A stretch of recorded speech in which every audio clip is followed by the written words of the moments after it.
Elias Vance was tired. He had been traveling for 3 weeks through the cold emptiness of space, and his small cargo ship needed fuel. The nearest place to stop was Orbital Station Aura, a massive trading hub where hundreds of alien species came to buy, sell, and do business. Humans were not popular in this part of the galaxy. Most alien races saw them as weak, short-lived, and unimportant. They had only discovered faster-than-light travel 100 years ago. Compared to species that had ruled the stars for thousands of years, humans were like children who had just learned to walk. Elias did not care what aliens thought of him. He had a job to do. He was a freelance cargo hauler, taking goods from one planet to another. It was lonely work, but it paid enough to keep his ship running and food in his stomach. He docked his ship and walked into the station. The air smelled strange, a mix of alien foods and chemicals he could not name. Creatures of all shapes and sizes moved through the crowded corridors. Some had scales, some had too many eyes, some floated instead of walked. Elias kept his head down and moved toward the fuel depot. That was when he heard the scream. It was high and sharp, the sound of a child in fear. Elias stopped walking. He looked around. No one else seemed to notice. The aliens continued with their business, talking, trading, ignoring the sound completely. The scream came again. Elias followed it.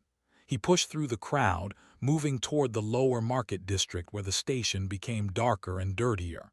The lights here flickered. The walls were stained. This was the part of the station where bad things happened and no one asked questions. He found the source of the screaming between two large cargo containers. A small alien child was pressed against the wall. She was beautiful in a strange way, with smooth scales that glowed faintly with soft blue light. Her eyes were large and filled with tears. She could not have been more than 6 or 7 years old by human standards. 3 large creatures had cornered her. They were a species known throughout the galaxy as slavers and criminals. They stood on 4 legs and had bodies like insects, with hard shells and sharp mandibles that clicked together as they spoke. Each one was twice the size of Elias.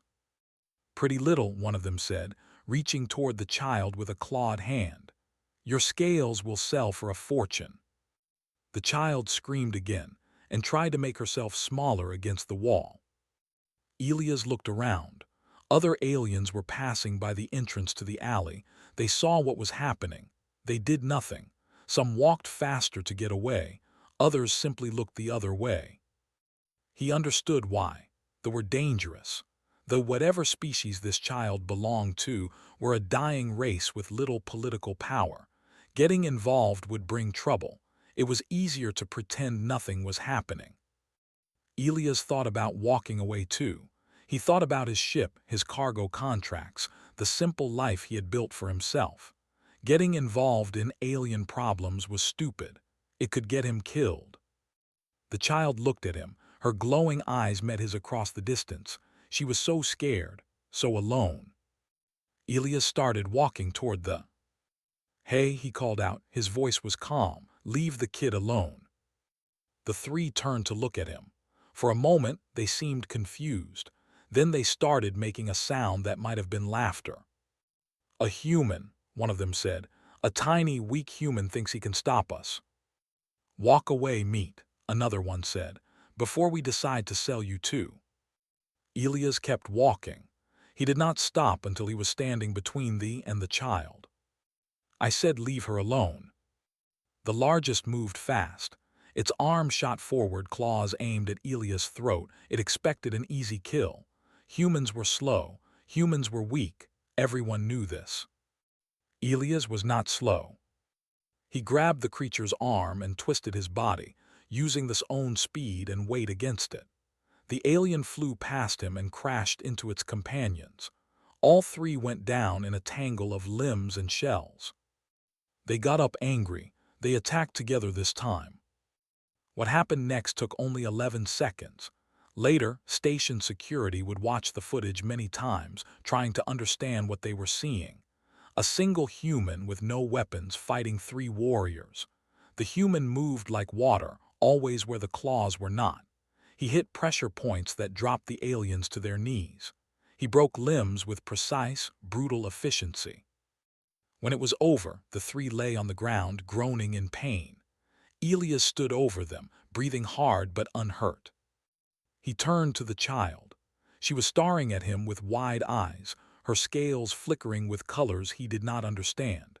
He knelt down slowly, making himself smaller, less scary. "Hey there," he said softly. "It's okay, they can't hurt you now. What's your name?" The child did not answer. She was shaking. "My name is Elias. I'm going to help you find your family, okay? Can you tell me where they are?" Still the child said nothing. But slowly, carefully, she stepped forward. She reached out her small hand and pressed it flat against his chest, right over his heart. Her scales pulsed with warm light. Elias did not know that in culture, this gesture meant everything. It was called the heart touch, and it was reserved for those who had proven themselves worthy of complete and total trust. It was not given lightly. Some lived their entire lives without giving it to anyone outside their immediate family. This child had just given it to a stranger, a human, someone who had risked his life to save her when no one else would. "Okay," Elias said, gently placing his hand over hers. "Okay, little one, let's get you home." He picked her up carefully. She wrapped her arms around his neck and held on tight. Her scales were warm against his skin. As he walked out of the alley, the aliens who had ignored the child's screams now stared at him. Some looked ashamed. Others looked confused. A few looked angry, as if Elias had done something wrong by getting involved. Elias ignored them all. He carried the child toward station security, ready to help her find her family. He did not know that her family would find him first. He did not know that this small act of kindness would change the course of his entire life. He did not know that in saving this child, he had started a chain of events that would shake the galaxy itself. All he knew was that a little girl had been in danger, and he had helped her. For Elias Vance, that was enough. 3 days passed after the incident in the market. Elias had given the child to station security and answered their questions. They had taken his contact information and told him someone would be in touch. Then he had returned to his ship and tried to forget about the whole thing. He could not forget her face, those glowing eyes filled with fear. The way she had pressed her hand against his heart like he was someone important. It stayed with him as he repaired his ship. It stayed with him as he ate his meals alone. It stayed with him as he tried to sleep. On the 4th day, everything changed. Elias was running system checks on his ship when an alarm started blaring. He rushed to the cockpit and looked out the window. His blood went cold. His small cargo ship was surrounded. 12 massive warships had appeared from nowhere, their weapons pointed directly at him. They were beautiful and terrifying, covered in patterns that glowed like the child's scales. These were warships, the most advanced vessels in the galaxy. His communication screen flickered on. A face appeared, cold and official. "Elias Vance, you will power down your weapons and prepare for escort. The High Matriarch commands your presence." Elias had no weapons to power down, but he was not stupid enough to argue. "Understood, I'm cooperating." The journey took 2 days. The warships surrounded his tiny vessel the entire way, like wolves escorting a rabbit. Elias had no idea if he was being taken to be honored or executed. He had heard stories about them. They were an ancient race, proud and powerful. They did not interact much with other species. They considered most of the galaxy beneath their notice. So why did their ruler want to see him? The answer came when they arrived at the... It was the most beautiful planet Elias had ever seen. The entire surface seemed to glow with soft light, cities of crystal and metal rising from lands covered in silver forests. Twin suns hung in the purple sky, casting everything in shades of gold and violet.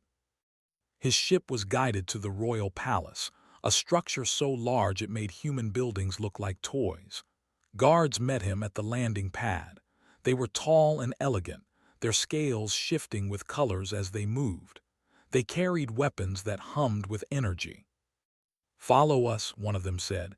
"Do not speak unless spoken to. Do not make sudden movements. Show proper respect." Elias nodded and followed. The walk through the palace took nearly an hour. Every corridor was a work of art, filled with sculptures and paintings that told the history of the people. Elias saw images of great battles, peaceful ceremonies, and ancient rulers whose eyes seemed to follow him as he passed. Finally, they reached the throne room. It was enormous. The ceiling was so high that clouds actually drifted across it. Thousands of filled the chamber, all of them turning to look at Elias as he entered. Their whispers sounded like wind through leaves. At the far end of the room, on a throne carved from a single massive crystal, sat the High Matriarch. Thessaly was the most impressive being Elias had ever seen.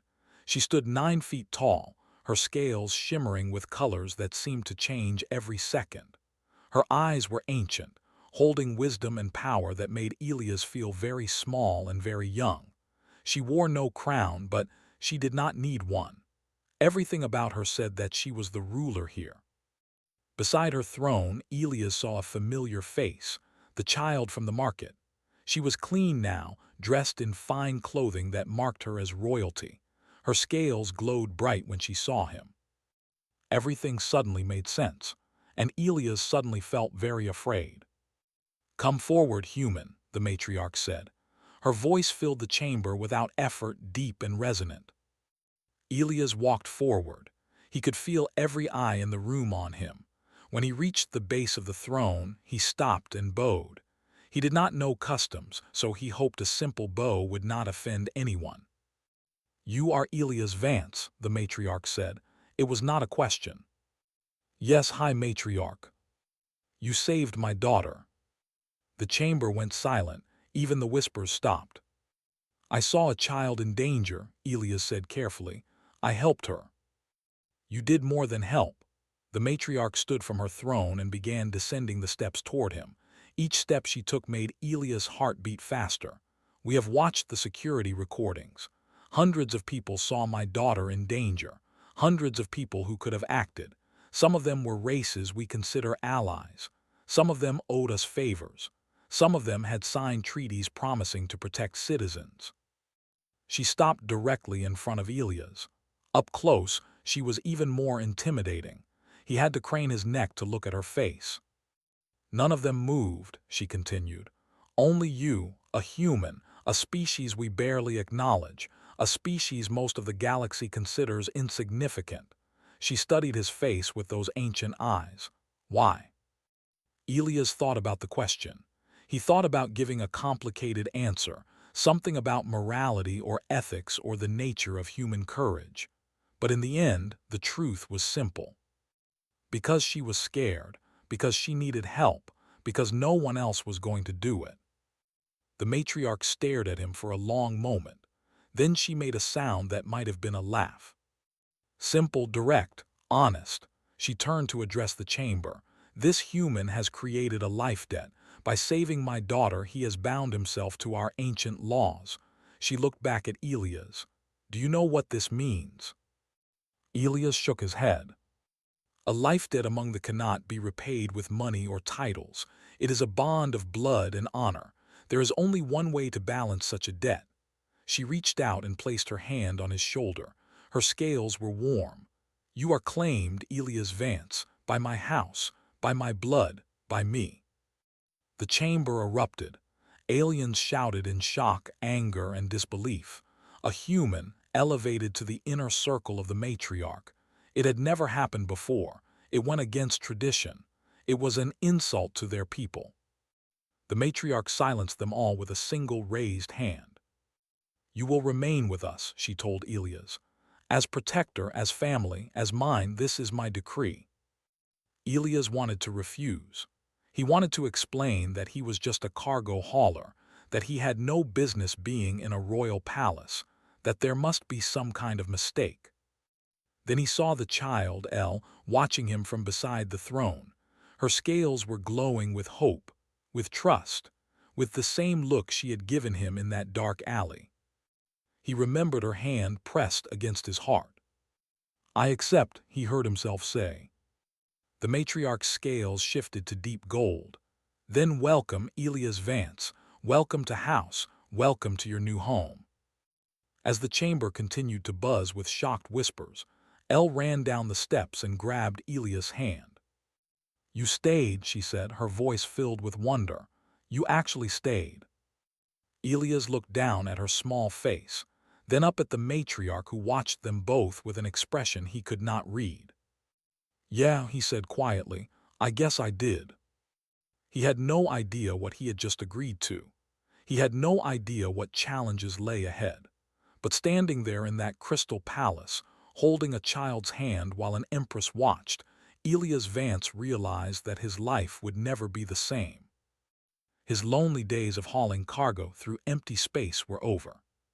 Something new was beginning. The first weeks in the palace were the hardest of Elias' life. The court did not want him there. Every day he felt their stares, their whispers, their hatred.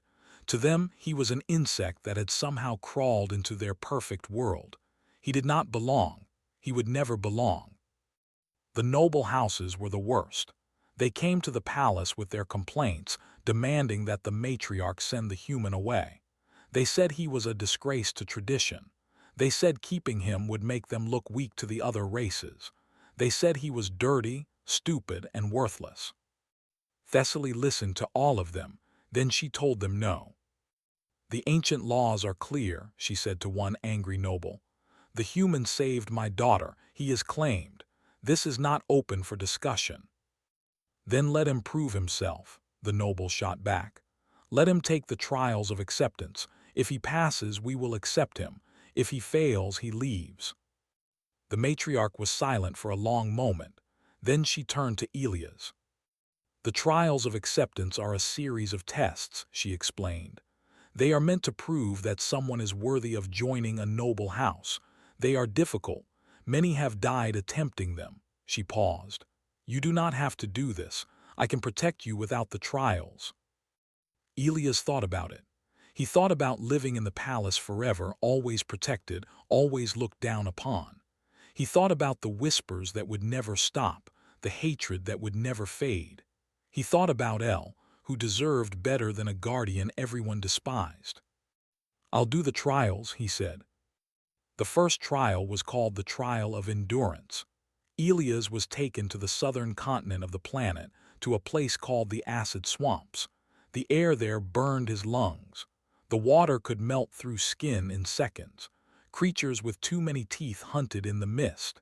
He had to survive there for 3 days with no supplies. On the first day, he nearly drowned in a hidden pool. The acid burned his legs badly before he could pull himself out. He screamed in pain, alone in that poisonous place, and for a moment he wanted to give up. But then he thought about Elle. He thought about her hand on his heart. He thought about the trust she had placed in him. He kept going. He learned to move carefully, testing the ground before each step. He learned which plants were safe and which would kill him. He found a cave on high ground and made it his shelter. When predators came, he fought them off with rocks and sticks. When they found him on the 3rd day, he was barely alive. His body was covered in wounds, and he had not slept in 40 hours. But he was breathing. He had passed. The second trial was called the Trial of Wisdom. Elias was placed in a room with the greatest strategists of the Dominion. They challenged him to games of logic and warfare, complex puzzles that required both intelligence and creativity. These games had rules that took years to master. Elias had 1 hour to learn them. He lost the first game badly. He lost the second game even worse. The strategists laughed at him, mocking the stupid human who thought he could compete with minds. But Elias watched, he learned, he adapted. By the 5th game, he started winning, not through superior knowledge of the rules but through unpredictable thinking. He made moves that no one would ever make, strategies that seemed insane but somehow worked. The laughter stopped. The mocking stopped. By the 10th game, the strategists were sweating. He did not win every game, but he won enough to pass. The third trial was called the Trial of Combat. Elias had to fight a champion in single combat. No weapons, no armor, just bodies and skill. The champion was named, or a warrior who had never been defeated. He stood 8 feet tall and had trained in combat since he was a child. His scales were dark red, the color of blood and battle. He looked at Elias like he was looking at a dead man. "Try not to die too quickly, human," Or said. "I want to enjoy this." The fight began. Or was fast, much faster than from the station. His strikes could shatter bones. Elias could not block them, could not match his strength. In the first minute, he took 3 hits that would have killed a normal person. Blood poured from his nose. His ribs cracked. But Elias did not fall. He could not beat or with strength. He could not beat him with speed, so he used something else. He used endurance. He used stubbornness. He used the strange human ability to take punishment and keep fighting. Every time Or knocked him down, Elias got back up. Every time the champion hit him, Elias came forward again. He did not try to win. He just refused to lose. The fight lasted 20 minutes. By the end, both fighters were exhausted, or had not taken a single serious hit, but his arms were shaking from throwing so many punches. Elias was a bloody mess, barely able to stand but still standing. "Why won't you fall?" Or demanded. Elias spat blood and smiled. "Because I promised a little girl I would stay." The horn sounded.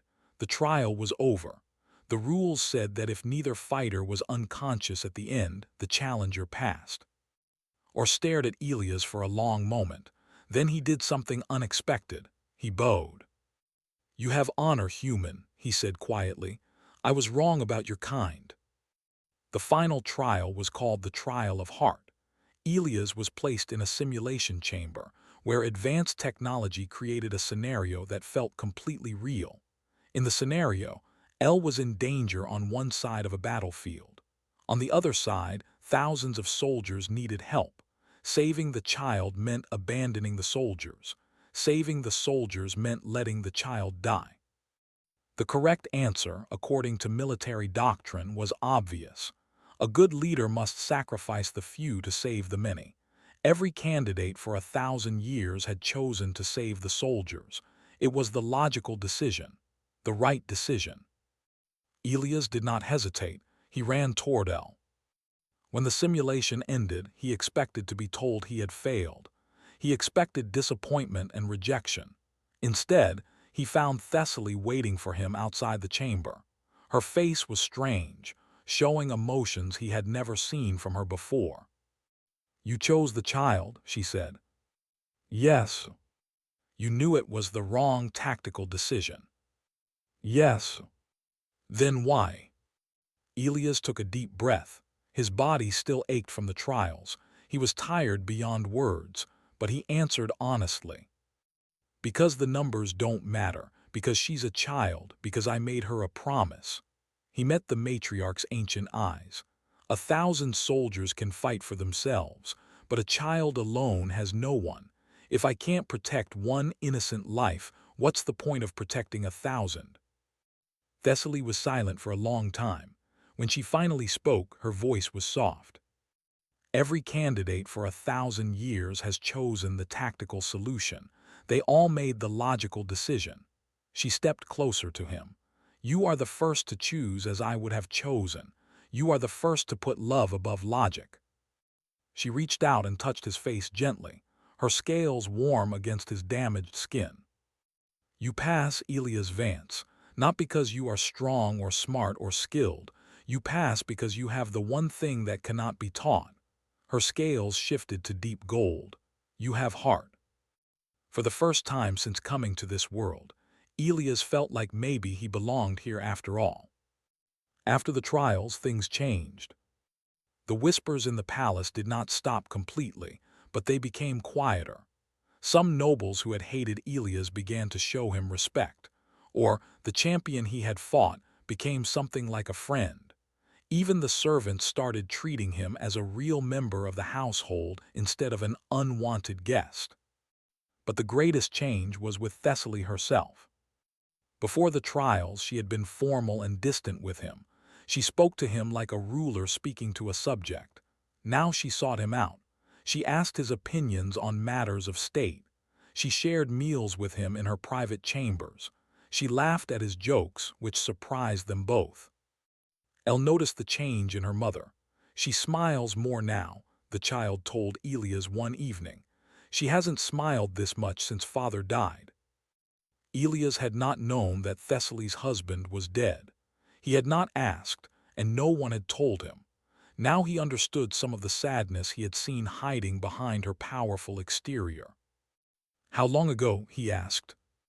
5 years. There was a sickness. It moved fast. Elle's scales dimmed with old grief. Mother became cold after that. She had to be strong for our people. But I think being strong all the time broke something inside her. Elias did not know what to say, so he did what he always did when Elle was sad. He sat with her, let her lean against him, and stayed quiet until she felt better. Months passed. Elias learned the ways of the court. He learned their history, their customs, their language. He trained with their warriors, bringing human fighting techniques that surprised and impressed them. He helped Thessaly plan strategies for dealing with hostile alien races. Slowly, without meaning to, he became important. But not everyone was happy about his rise. The consortium had not forgotten the humiliation on Station Aura. 3 of their warriors had been beaten by a single human. The video of the fight had spread across the galaxy. Other species were using it to mock them. Their reputation for being fearsome predators was damaged. Worse, Elias had become a symbol. Stories about the human in the palace spread everywhere. Other humans heard these stories and felt proud. Some even began applying to work with something that had never happened before. A human who had been nothing was now standing beside one of the most powerful rulers in the galaxy. The wanted revenge.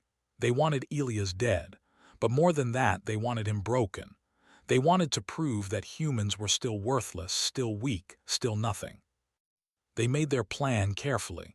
They waited for the perfect moment.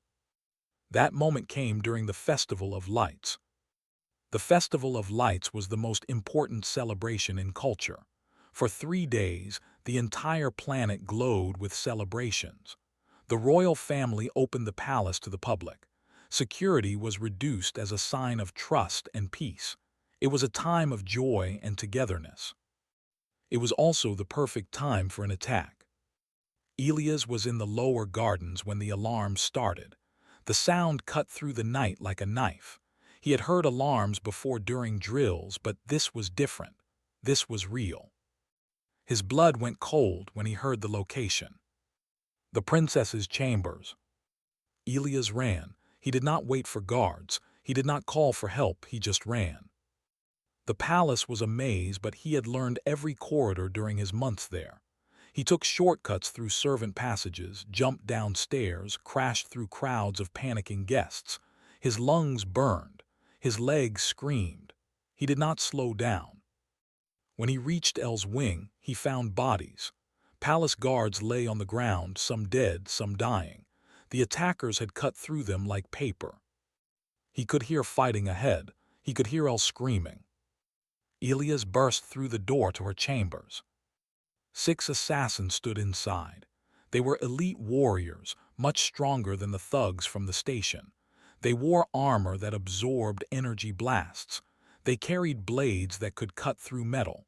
They had killed a dozen guards to get here. Elle was backed into a corner, 2 dead guards at her feet. Her scales were dark with terror. One assassin was reaching for her. Elias hit that assassin like a missile. He had no weapon. He had no armor. He was one human against 6 of the deadliest warriors in the galaxy.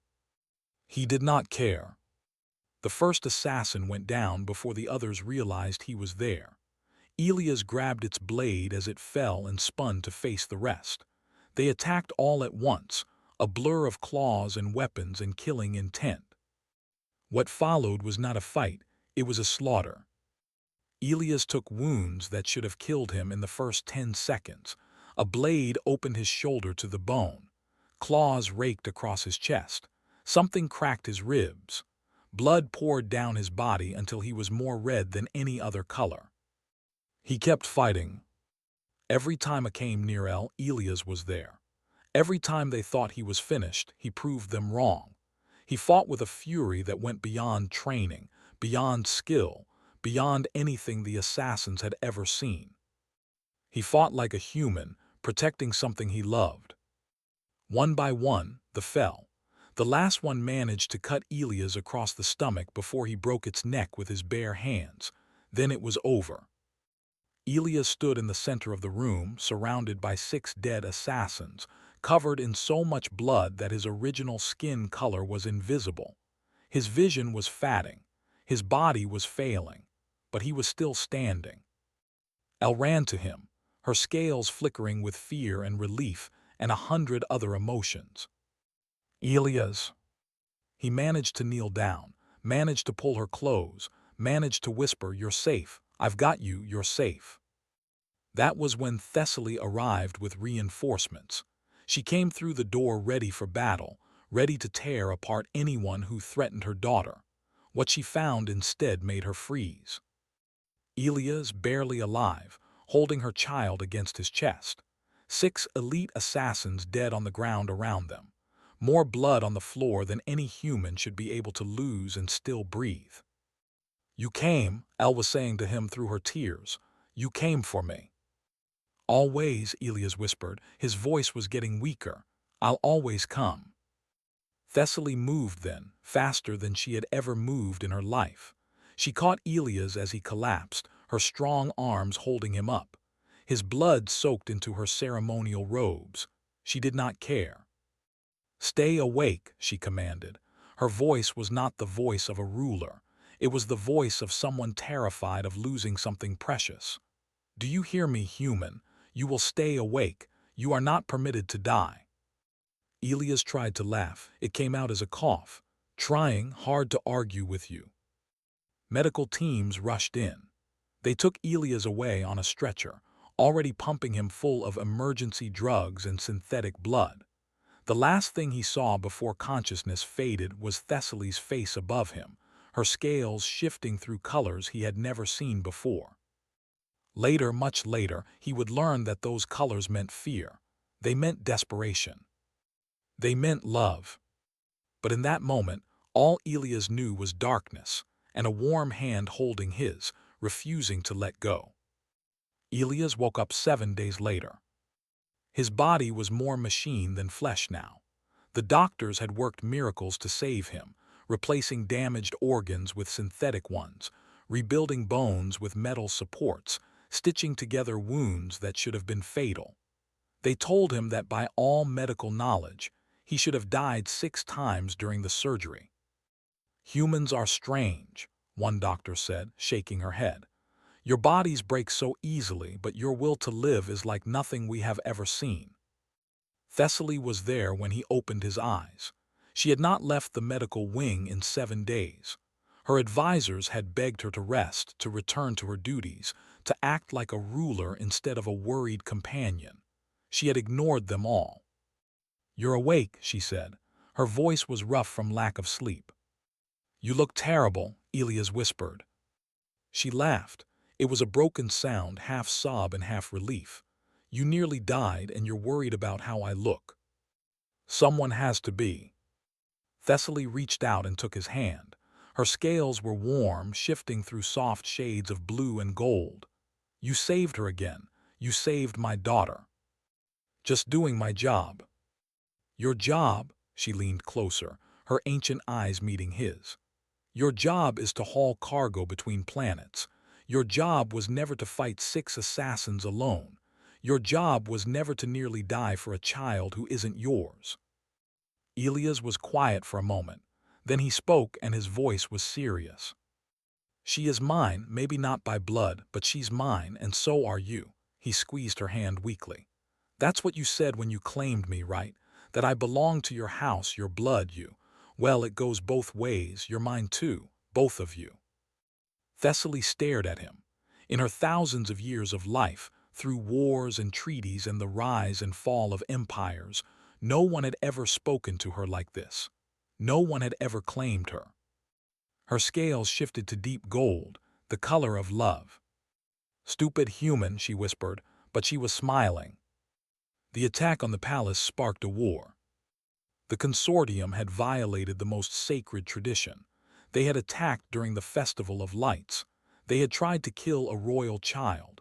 These crimes demanded blood. But what truly united the people was something else.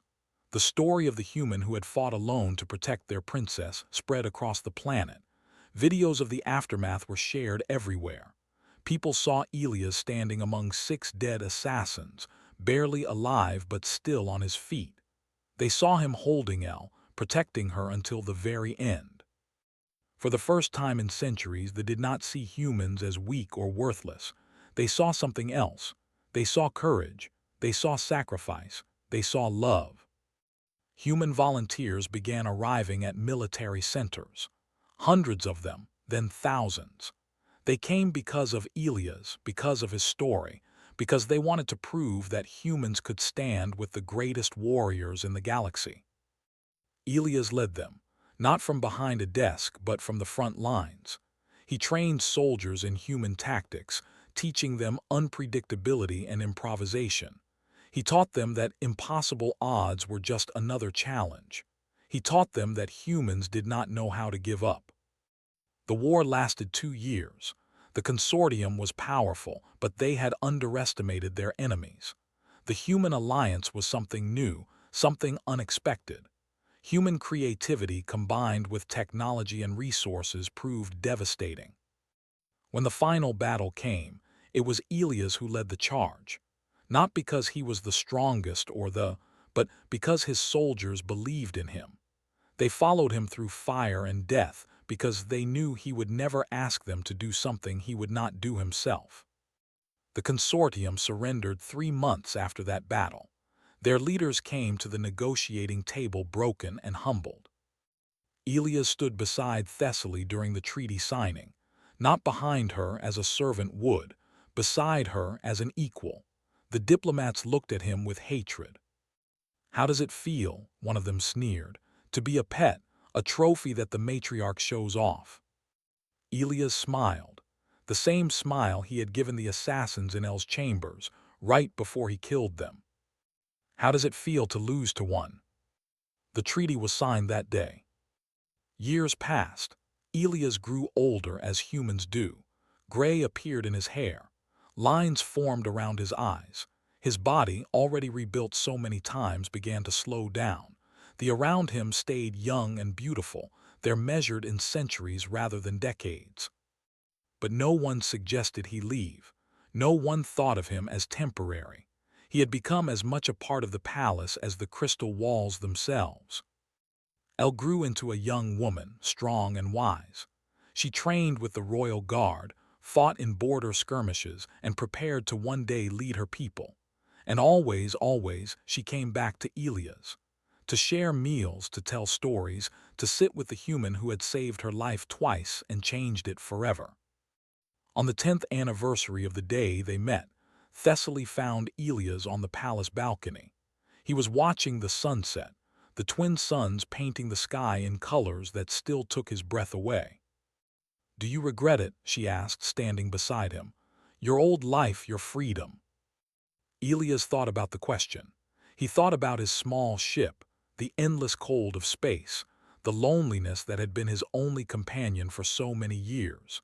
He thought about meals eaten alone, nights spent staring at stars, the feeling that he did not matter to anyone.